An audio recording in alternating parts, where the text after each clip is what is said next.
couple of weeks ago, Joe Biden's in Israel, and he's going to start the new round of talks between the Palestinians and the Israelis. And once he gets there, they slap him across the face, and they say, oh, here's some new settlements that we're building. And so Joe Biden was so mad, he showed up an hour and a half late to dinner. Are they going to be all right? Okay, that'll show. So now, look, but there were real consequences there. In fact, Netanyahu was in a bit of a panic, the Israeli prime minister, because he lost the Israeli population a little bit there. Because they thought, hey, you know, this guy, Joe Biden, who's not only the vice president of the United States, but has been a great, great friend to Israel throughout his whole career. He comes all the way here to start the peace talks, and you do something that you know is going to antagonize him and make the peace talks a lot less likely. And that's a very public embarrassment for him. And you shouldn't have done that. Now, Netanyahu says, just snafu, bureaucratic snafu. Low-level guy had no idea. You know, the interior minister just had that announcement. It was just planning to go out, and it just happened to go out at the same time as Biden being here. Go. Come on, who believes that? No one believes that, right? Obviously, Netanyahu had the interior minister do this. Otherwise, why not fire the interior minister, right? So, otherwise, 100 things. It's so obvious. There's no way that's a coincidence that you do it when he comes here. It's a way of Netanyahu saying to America, I'm bigger than you are. I'm in charge here. You're not the boss of me. I'm the boss of you. What are you going to do about it? As Dr. David D. Schultz once famously said to John Stossel after bitch slapping him, that's an open-handed slap, boy. What are you going to do about it? Okay? So, now here's what America's done about it. In our infinite fury over this snub, Obama has invited Netanyahu, who is now in America, to dinner. That'll show. Hillary Clinton gave a speech saying that our commitment to Israel is rock solid. That'll show. And then Netanyahu went to Congress today, and for the first time, we have bipartisanship. Both Pelosi and John Boehner were up his ass. And they did a press conference outside of, or inside of Netanyahu's ass, so poked their heads out and spoke to the mics. We love Israel. The one thing we can agree on is how much we love Israel. All right, I got it. And, you know, the joint statement was about how no one can ever question the allegiance of the United States Congress to Israel. Our own president can't get bipartisanship on anything. They don't have as much allegiance to our president as they do to the Israeli prime minister. Now, look, I don't want people to get carried away with it, right? Oh, they control this, and they... No, I don't want... Look, that's... Okay. Don't do that. That's crazy. It's unproductive. On the other hand, if you're, you know, a supporter of Israel, don't be comical and tell me that Israel is not firmly in control of the United States Congress, and generally speaking of almost all of the United States politicians. Of course they are. The Israeli lobby in America is enormously powerful. Now, should they be? No, but they figured out how to, you know, work the system. And in that regard, bless their hearts, everybody should do what they do. I don't know why they don't.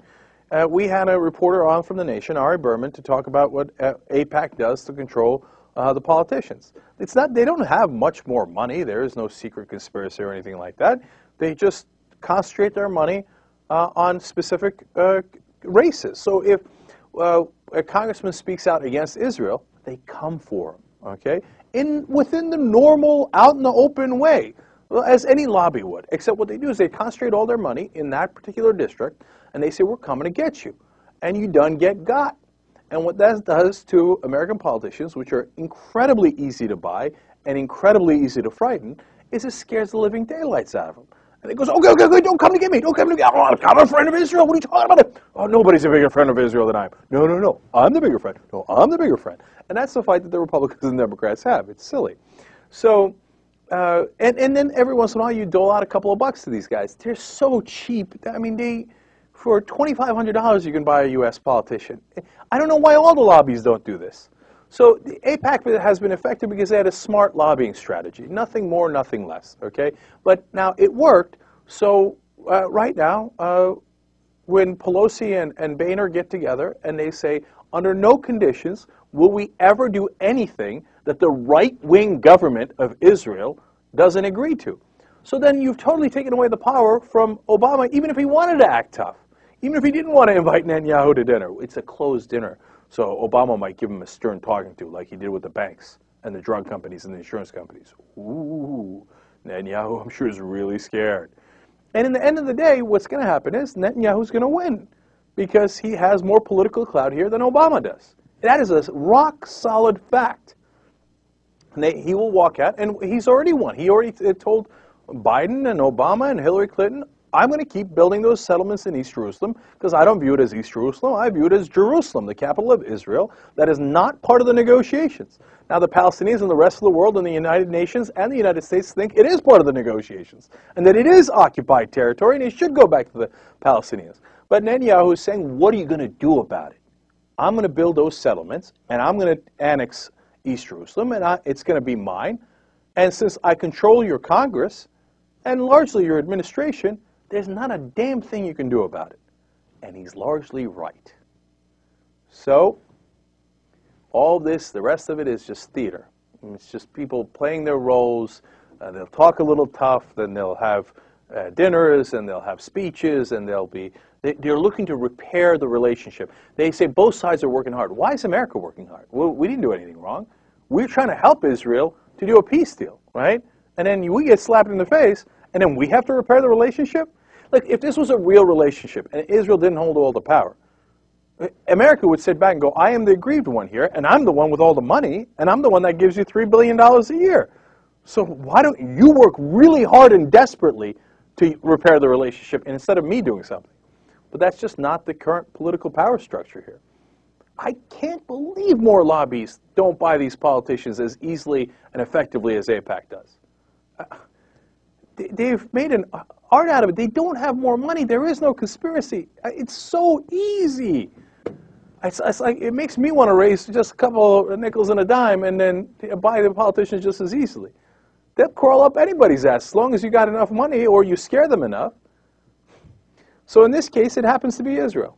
And that's why the right-wing government, not all of Israel, the right-wing government of Israel will continue to thwart any real movement towards peace, and they'll continue to spit in the Palestinian negotiators' faces and American faces, and they'll get away with it, and there'll be no peace.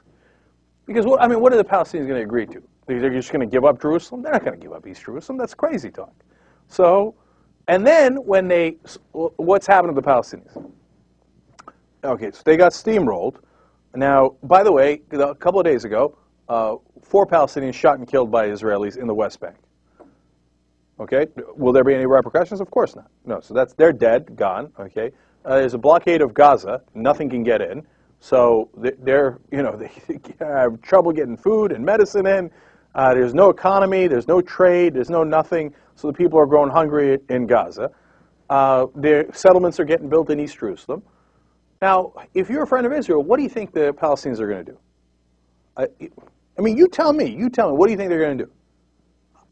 Of course, at some point, they're going to say, well, we tried doing the negotiations. We tried not doing anything for a year. We did protest. Remember, they did the Avatar protest. They dressed up as Na'vis. We did this. We did that. You know what they're going to try next? It doesn't take a genius to figure it out.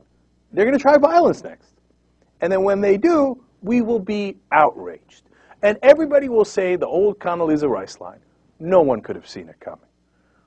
I mean, the Palestinians are going to react violently. That is, golly gee willikers, that is weird. I wonder why.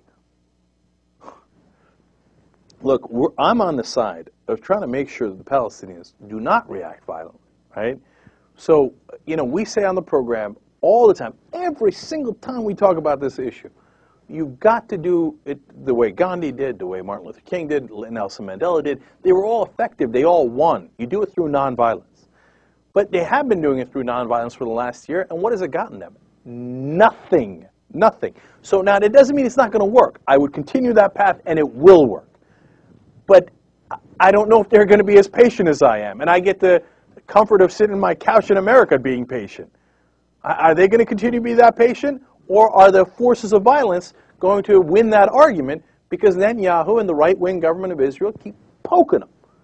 So, if you love Israel, don't be surprised if your right-wing government gets you into another war, because that is the direction that they're going. And it's a natural reaction that the other side is going to have, and you'd have to be stupid not to see it. So Netanyahu wants a war. I hope he doesn't get one. I hope he fails. I hope the peace process works. But right now, it looks terrible. Because if the United States has no leverage, no negotiation power, and cannot force Israel to be balanced and to take some concessions along with the Palestinians are easy to pressure, right? If they can't get Israel to concede on anything, then you won't have peace. And you know what the opposite of peace is war. So that's it appears for the moment being the inevitable path that we're on. Have fun.